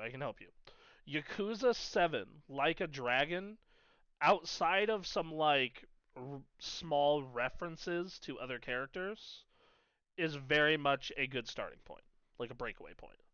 So Yeah. you can go and just enjoy Like a Dragon, and then go into Infinite Wealth and enjoy it. It's fine. Yeah, because this is the one that introduces like Ichiban, right? So it's a new, Yeah, it's kind of a new page or a yeah, new book in the. yes, because like Yeah. the end of 6 is very much like, okay, 0 to 6, that is the Kiryu. It is the Kiryu story, Kiryu's arc. But 7, yeah, Kiryu's in it for like all of a chapter, and then this weird bridge game is about Kiryu, but it links into Ichiban, and it, you know, so like you have this just very, it's very much just start with 7, you'll enjoy it. It's a turn-based JRPG, it's a good one. Um, and then if you're the type of person who's like, I want to try the other ones, start with 0. That would be my, like, if you're like, I really want to go. The bad part about starting with 0 is you're, in my opinion, starting with the best Kiryu game. Oh yeah, well, and probably the best game, mechanically, right? Because it's so recent. The most recent one is 6. But Okay. yeah. So I would say start with Like a Dragon, and then uh, do Like Dragon Gaiden. And the thing that I really like about this series is typically there's a video in the main menu that's like, this is what happened in the last game. Mm-hmm. So if you just want to get straight to the fucking point, you can. But yeah, so I would definitely say just do Like a Dragon, and if you are like, oh, fucking, I loved Like a Dragon, then fine, go double back to the old Kiryu games. Great, you'll enjoy them. But yeah, I've been a fan of this. Seeing this series become mega popular has been the weirdest experience for me. Sure. It has been, because I remember Yakuza 1 and 2 coming out and not playing them. Yakuza 3 reviewing really well on PS3, and I picked up a PS3 copy, and I played it, and I loved it. It was one of my favorite games of 2010. It was one of my favorite games of the PS3 era, and it sold just enough to get 4 out in America. And I played 4, and it was even better. But the problem was, is 4 only sold 15,000 copies in America. And I'm like, well, we're never getting another one of these, baby. Yep, never seen this again. Yep, just not. All right, it was a good run. And then Sony published 5 in America for some reason. And 5 apparently did well enough to convince Sega to put out Yakuza 0 in the States. And Yakuza 0 came out on PS4, which meant, guess what it could be happen with it? Share the share function. So it was on Twitch, and it was on YouTube, and it was on Twitter, especially Twitter and Facebook, and Yakuza blew up overnight. It blew up, like, and then we got 2 Yakuza games a year for a while there. Like the year after 0, we got Kiwami, and then 6. And then like 6 months after that, we got Kiwami 2, which Kiwami and Kiwami 2 are the remakes of 1 and 2. And then after that, we ended up getting Judgment, and then Fist of the North Star, same developer. And that, like, we just kept getting these fucking games, and like every 6 months, and it was just like, it's too much, please. And Mercy! Mercy! and then they put out Like a Dragon, and they took a 3-year break. You know, this is the first Yakuza game we've gotten in 3 years. Yeah, so damn. Yeah, which is great because we needed it, because we got like 6 in like a year and a half. Yeah. Right. But it's so weird to see like people I know who are like kind of more mainstream gamers like log into Xbox or PSN and see playing Like a Dragon. You're playing Yakuza 0, and like seeing people talk Yakuza, and I'm just like, you bitches. I remember Yakuza 4. You are here because we got lucky. Yeah. Such is the curse of the hipster. The weeb. The weeb. Yeah, same thing with the Vita owners. Right. The fucking Greg Miller rant I sent to you, Aaron. Yes, yes. So that game was awesome. Loved it. Had a great time with it. I'm on the last chapter of the Resident Evil 4 DLC. Hey, Nice. if you played Resident Evil 4 remake, you remember they took out that laser scene where Leon dodges the lasers. Guess what? Ada now has the QTE with the lasers. And it's dope. Oh, Okay. right. There's a bunch of really cool set pieces in it. It's fun. It's more RE4, except you have spy gimmicks and spy music, because Ada's a spy. So I like like one of the vibing. like you can get a charm that makes it so Ada can use her grapple hook to rip shields off of the shielded enemies. Hmm. Yeah, it's super good. You can Okay. use the grapple hook for a long range melee attack.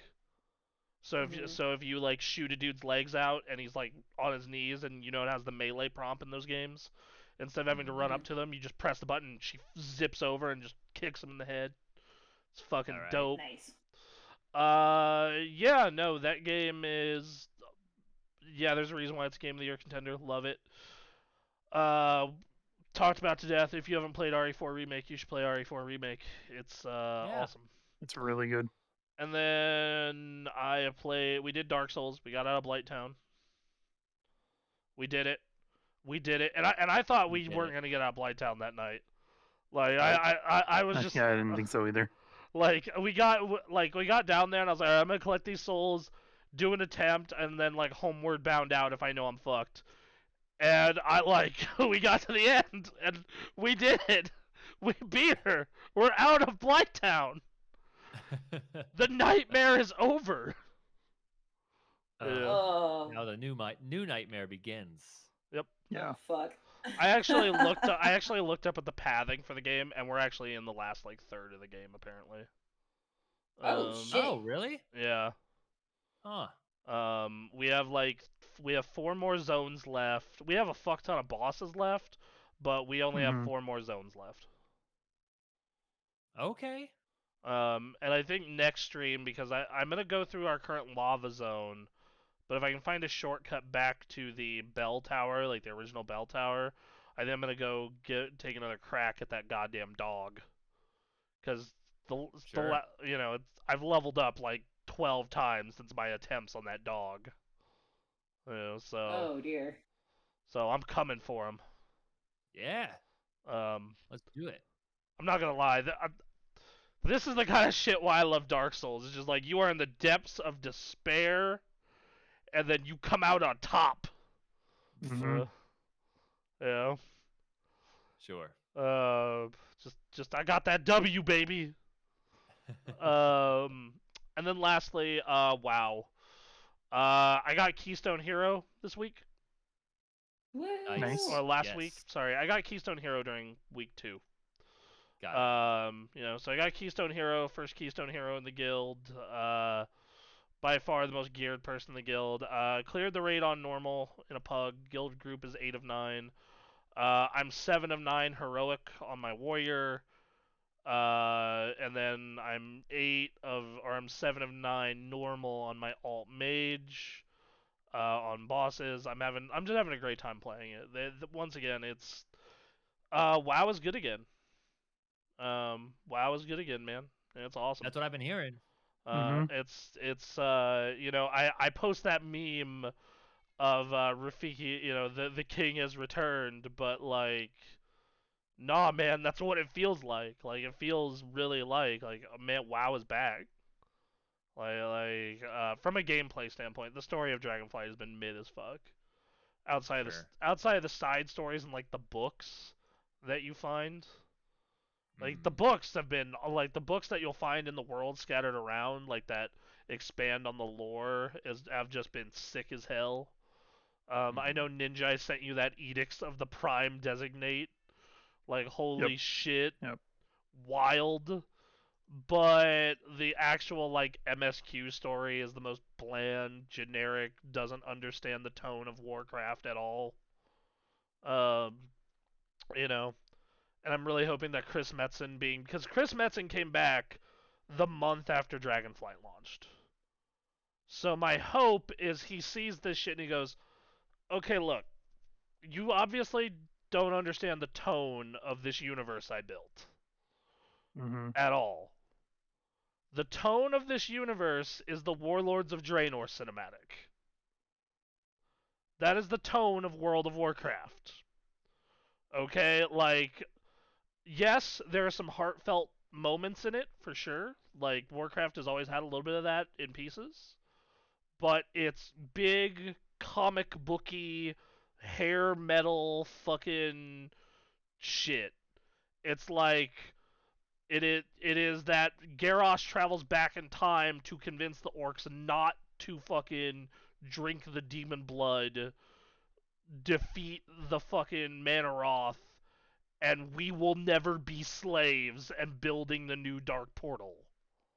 Like, that is the most Warcraft of Warcraft shit. And I really hope War Within understands that. Yeah. So, but yeah, like, now I can say, since I've finished the last raid on normal at least, and I finished the MSQ, like, I'm done until the epilogue comes out in like 6 months.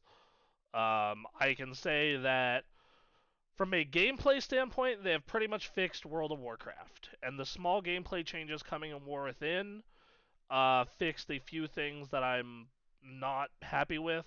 They added a count-bound reputation in that expansion, so fix that.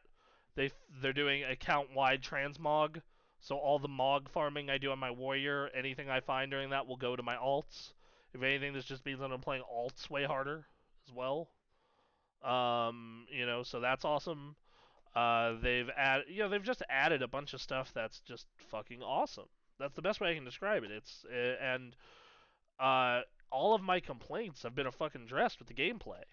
Like, I don't feel like I have to log in and grind every day, or even every week. Like, I can take a week off. It's fine. Right. Like, I can take a couple weeks off even.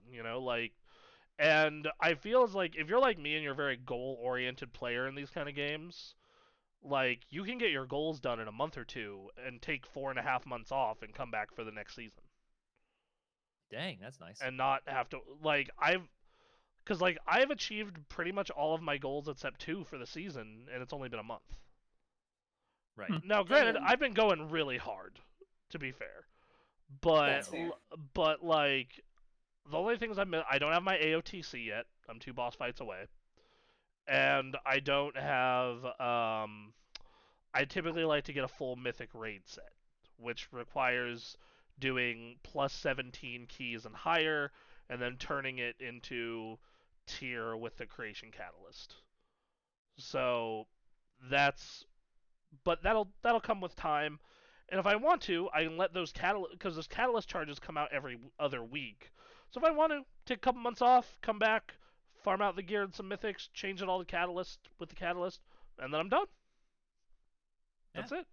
And that's great. That's how these games should be. That's one thing that I've always complimented Final Fantasy on is like, yeah, you take a break fucking anytime. Go leave. Right. Come back. Nice. Same thing. And I know that Guild Wars is probably a little bit too nice about this because you don't have a gear grind at all. But even then, like, it's great. Like that. These are games after all.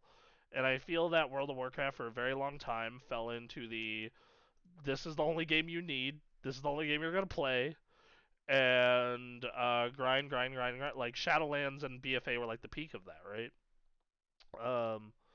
So I think that I think that the new casual progression paths are great. Like, they have a bunch of open world progression paths, and they scaled them up this season, so all of them are viable again. So you can go do the Tuskar cooking thing with the whole server to get rep and upgrades. That's awesome. Like, there's this whole open world progression path, and they're adding more to that in the next expansion. Like, they took the feedback seriously in a big way. And I remember reading an interview out of BlizzCon that's like, yeah, see, the people we learned with said, like, no, these are the way we need to do things, and we're not going away from that. But during Shadowlands, we really had to examine that and decide, no, this isn't for us anymore. And they went and fixed it, which is good, awesome. Yeah. So I'm saying, and I think this is only gonna get better because starting next expansion, Dragonflight is gonna be the leveling experience now. That's gonna be the the 10 to 60 experience, which means when you're leveling, you're gonna have dragon riding at level 10. Mm-hmm. So that's another huge win for them. That's great. Very good. They're bringing dragon riding back to tons of old mounts, so now I can rub Ashes of Alar in people's faces. So yeah.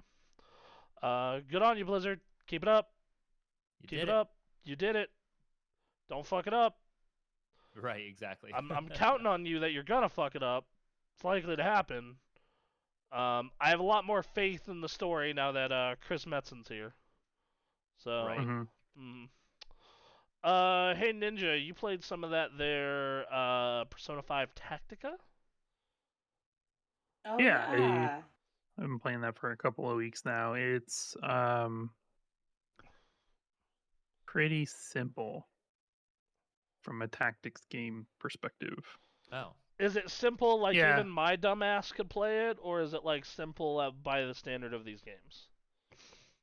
Probably both, I guess. Okay, fair enough. It's pretty simple. You only ever get like 3 characters at a time on the field.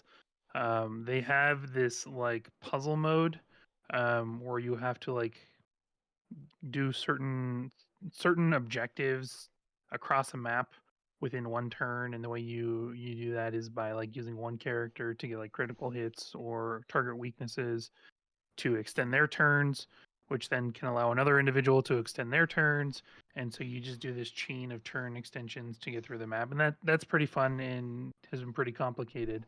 But the main game and the main story is pretty simple. It's a lot less like Baldur's Gate or XCOM. Because those have like missed chances and missed percentages and stuff like that. Whereas this game doesn't really have that. Most battles you're turning into ways to get all out attacks, and getting enemies out from cover to get those all out attacks. It's fun enough though. Like I keep playing it. I'm enjoying being back in like the Persona world before P3 Arc comes out next month, I think, or in February. I don't know. It seems it's a simple strategy game. It's scratching like the strategy game itch, but it's not as like robust as something like Disgaea 7 or XCOM or Tactics Ogre. Okay. Alright, sounds cool. Is there any of the social link stuff? Because that might get me to play it. No, so it's more like Persona. The Persona fighting game, right, is a fighting game and a visual novel. This is a strategy RPG and a visual novel. All right, cool. So I don't need to play it. Great. Yeah, awesome. So it's a lot of reading. I don't mind reading. It's strategy games, not for me. All right, Mario Wonder, you put more time into that, eh? Yeah, I've got one world left, so like I'm almost done with it. Okay, how you been liking it? And you know that's a lie because this is a Mario game, so you're gonna unlock like a million secret worlds after. There's only I think there's only one secret world, and I'm almost done with it too. As you progress through the worlds, you unlock gates into the secret worlds, and then you unlock stuff in the secret world as you progress through the levels. But the game is fun. I mean, it's a 2D Mario game, so if you enjoy those, and by now you should know whether or not you enjoy 2D platformers in the Mario world. It's fun. It's creative. Some of the stuff that they do is neat and weird. I guess the best way I can describe like the feeling of the game is like if you took the weirdness of like Katamari and put it into a Mario game. Huh. Yeah, it's weird. So you can go through the levels normally, right? And like that is like standard Mario fare, but then you can get like the MacGuffin of the game, which are these Wonder Flowers. And it totally revamps the game. In some cases, it turns the level into like a rhythm game. In some cases, it turns the level into like jumping puzzles. Um, there are levels where like suddenly there are a ton of piranha plants and they're all singing to you, and as you kill them, they stop singing. Um, it's just weird, and as you get them and continue through the game, like it's the systems like star mechanic from like Mario 64, right? You get stars that unlock levels that lead you to the boss fights or whatever. The game in that aspect is like super creative. Interesting. Yeah, it's a lot of fun. I had to take a break from it when I took a break from like all of gaming pretty much because of work and stuff, but I went back into it last night and it's been pretty fun. Okay. Right on. Nice. Yeah, the art style looks crazy. I'm like a level into it and I'm really liking it, but I just need to sit down and throw time in it. Super pretty. Super pretty. All right. What's this Exit 8 and Headbangers Rhythm Royale thing? What are these? So Exit 8 is a $3 horror game where you are going through a train station trying to get to the 8th exit before you leave. As you walk through this loop, if you see something that's wrong or weird, you turn around and walk the other direction, and it counts as going through the loop. And you're trying to go through 8 loops to get to the eighth gate to exit. But like things that happen are like there's this guy that always walks by you, so if something is different from him, or if he does something differently, you turn around and walk out. Sometimes like the vents can bleed. Sometimes like these doors can open up, and if you walk through the door, you die. Or there was one section. I don't want to like tell about too many of these because it gives away like the thrill of the game, right? And as you see each of these like events, you won't see that event in subsequent playthroughs until you've seen all of the events. But there's one where like I'm walking through the tunnel and suddenly I hear rushing water and I'm like, "Oh, that's weird. I guess I'll turn around and go back." So I start to turn around and go back, and then I look behind me and there's just this torrent of water coming at me, like the blood in the elevator scene and like The Shining or Cabin in the Woods. And I'm like, "Oh shit! I now have to sprint." And there's like another scene where like these two twins are like slowly approaching you, and if they get close enough to you and you turn around to walk away, they appear in front of you and kill you. So it's a bunch of like these little like horror things in this space that doesn't seem like it's much of a horror place. It's like one of those liminal space games, and for $3, it's a lot of fun. That sounds great. Jesus. All right. Yeah, sounds it's a good experience for $3. All right. And then Headbangers Rhythm Royale, I think, is the name of the game. It's just a battle royale rhythm game. Okay. All right, that sounds Yeah. all right. All Sure. right. It's fantastic. There we go. Sounds It's great. dope. It's fantastic. And like the best thing about it, I think, for the longevity of the game is that if there aren't enough players to fill a lobby, it just throws in bots. So you will always be able to play the game. So it's like Tetris 99 in that way. Okay. Yeah. It's a lot of fun. It's I mean, doing a bunch of different like styles of rhythm games and like memorization things and playing with other people and beating people. Cool. All right, and that leaves you, Em. You got anything? Anything new? New season of Disney Speedstorm, which is all Frozen characters. So okay. Started that, so I'm gonna probably continue that before I go out to dinner with the folks. And then I've been playing Final Fantasy 16. How has that been for you? Are you enjoying it? How far are you? Let's see.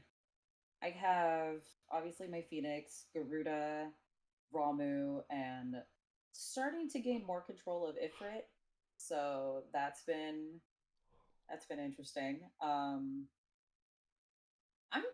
I think I'm fairly far in the game.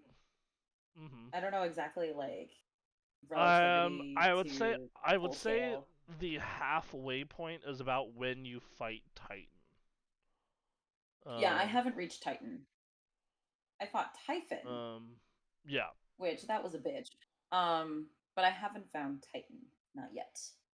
Yeah, I'm having fun. Like this is